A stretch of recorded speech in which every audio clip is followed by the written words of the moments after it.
নমস্কার বন্ধুরা, শর্মিষ্ঠার কিচেনে আপনাদের সবাইকে স্বাগত। আজকের রেসিপি কাতলা মাছের মালাইকারি। কাতলা মাছের মালাইকারি খুবই সুস্বাদু একটা খাবার, খেতে খুব ভালো লাগে। ডিনার বা লাঞ্চে গরম ভাতের সঙ্গে কিন্তু খেতে বেশ ভালো লাগবে। চলুন দেখে নেব কাতলা মাছের মালাইকারি বানানোর প্রয়োজনীয় উপকরণ এবং পদ্ধতি। মালাইকারি বানানোর জন্য নিয়েছি আমি 5 টুকরো কাতলা মাছ, আর এর সঙ্গে লাগবে নারকেলের দুধ। একটা নারকেলকে আমি পেস্ট করে দুধটা ছেঁকে নিয়েছি। আর এর সঙ্গে দেব পেঁয়াজ, দুটো মাঝারি সাইজের পেঁয়াজ এভাবে মিহি করে কুচিয়ে নিয়েছি। একটা টমেটো পেস্ট করে নিয়েছি।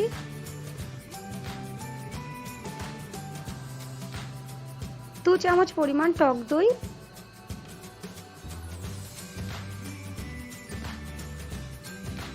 1 চামচ চিনি এবং 2 চামচ পরিমাণ ঘি। রান্নাটা করার জন্য নেব সর্ষের তেল, পরিমাণ মতো হলুদ গুঁড়ো, স্বাদ মতো নুন, 1/2 চামচ ধনে গুঁড়ো, 1 চামচ জিরে গুঁড়ো,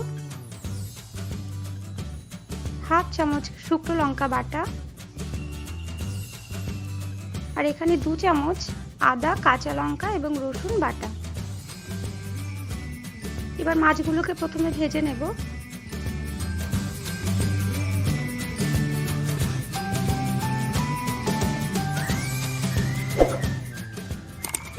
মাছগুলোতে প্রথমে হালকা নুন হলুদ মেখে নিচ্ছি। নুন হলুদ মেখে মাছগুলোকে ভেজে নেব।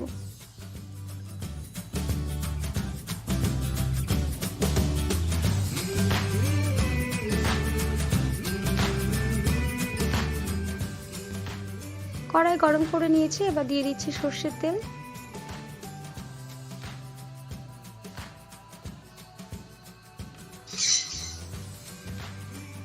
তেলটা গরম হয়ে গেছে, এবার একে একে মাছগুলো আমি ভেজে নিচ্ছি।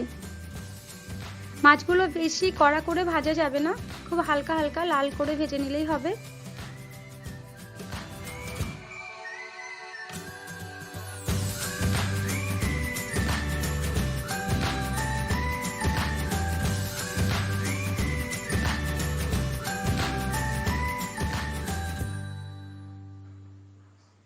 মাছটা ভাজা হয়ে গেছে, আমি তুলে নিচ্ছি।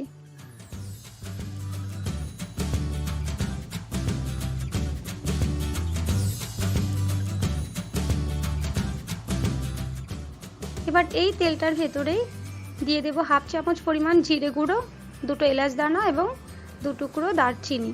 এটা আমার আগে বলা হয়নি। তেলের ভেতরে এটা ফোড়ন দিলাম, একটু নেড়ে নেব।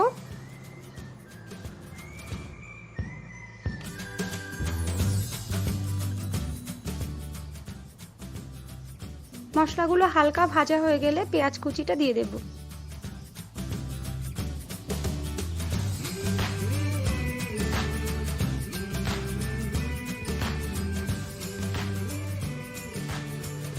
পেঁয়াজগুলোকে হালকা লাল করে ভেজে নেব।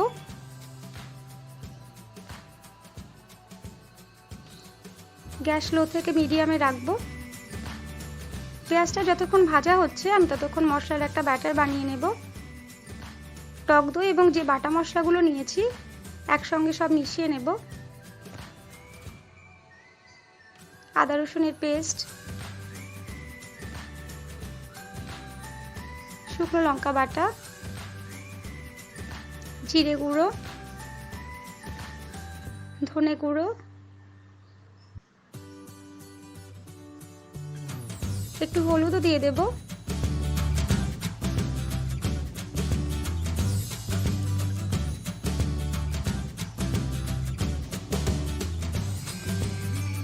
আর অল্প পরিমাণ জল অ্যাড করে একটা ব্যাটার বানিয়ে নেব।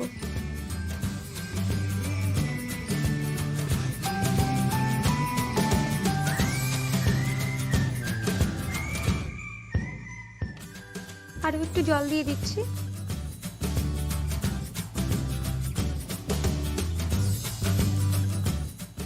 ব্যাটারটা তৈরি হয়ে গেছে।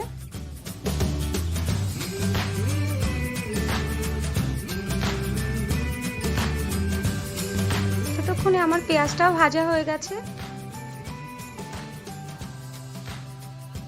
এবার টমেটো পেস্টটা এর সঙ্গে অ্যাড করব।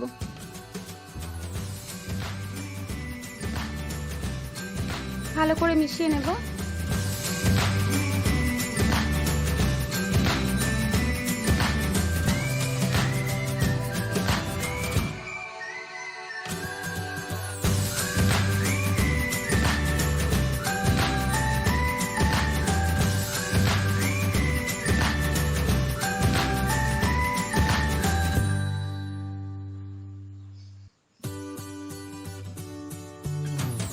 এবার টক দইয়ের সঙ্গে মশলার যে ব্যাটারটা বানিয়েছি সেটা দিয়ে দিচ্ছি।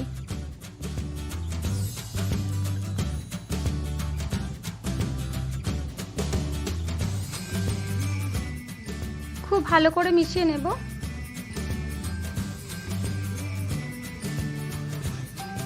দিলাম সামান্য নুন, স্বাদ মতো নুন দেবেন।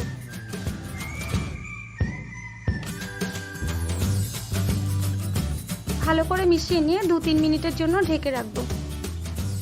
2-3 মিনিট পর আমি দেখে নিচ্ছি।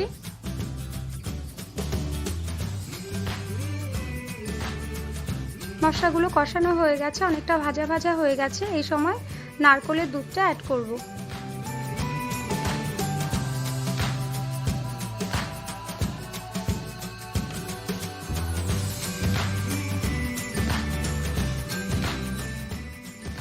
নারকেলের দুধটা অ্যাড করার পর আরও 3-4 মিনিটের জন্য আমি ঢেকে দেব।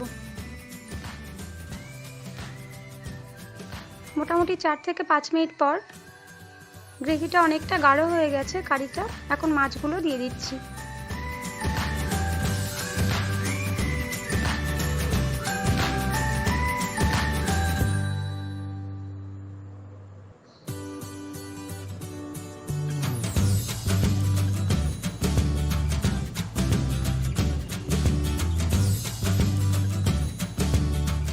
আরও মিনিট 2-এর জন্য ঢেকে দিচ্ছি।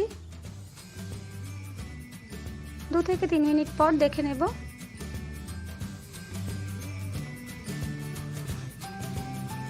কারিটা প্রায় তৈরি হয়ে এসেছে।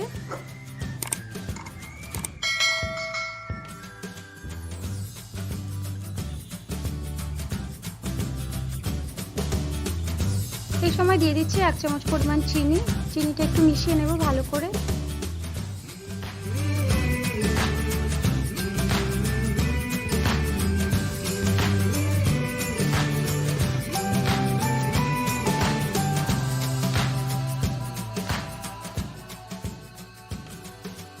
উপর থেকে 2 চামচ ঘি ছড়িয়ে দেব।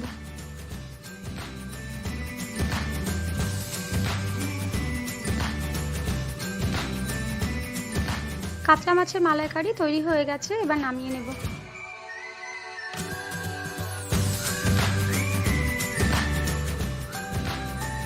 তৈরি হয়ে গেছে কাতলা মাছের মালাইকারি। রেসিপি ভালো লাগলে ভিডিওটি অবশ্যই লাইক করবেন।